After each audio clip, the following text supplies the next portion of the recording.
Lloyd was born April 3rd.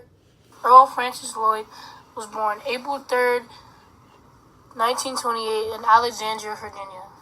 He died February 26, 2015 in Crossville, Tennessee. Basketball player who was the first African American to play in the NBA, or National Basketball Association.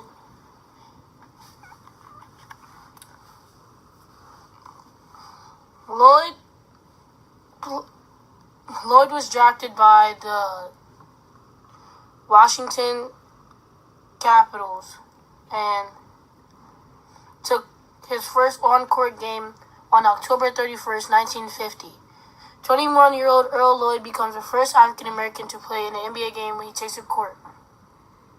Lloyd grew up in Jim Crow, Virginia, and went to the West Virginia State, where he was a star of the team's school championship basketball team. He didn't know he'd been drafted by the NBA until he ran into a friend on campus who told him she heard a rumor that he'd be moving to Washington. It turned out that the Capitals had picked him in the 9th round of the draft. 2 other black players joined the NBA that season.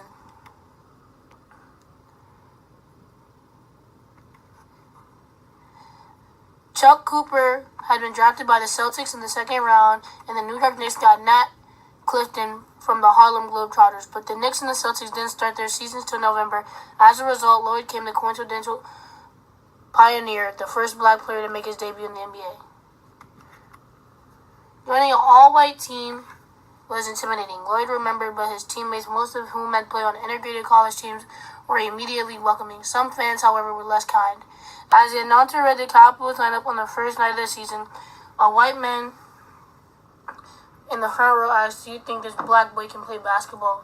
Lloyd's mother, who was sitting right behind the man, leaned forward and told him not to worry. That black man can play. After seven games with the Capitals, Lloyd was drafted into the military and sent to Korea for 2 years. When he returned, the Capitals were out of business, and he went to play for the Syracuse Nationals, who later became the Philadelphia 76ers. He wrapped up his 9-season career in Detroit. After retiring from playing, he stayed in Motor City, where serving as a scout and then as an assistant coach for the Pistons.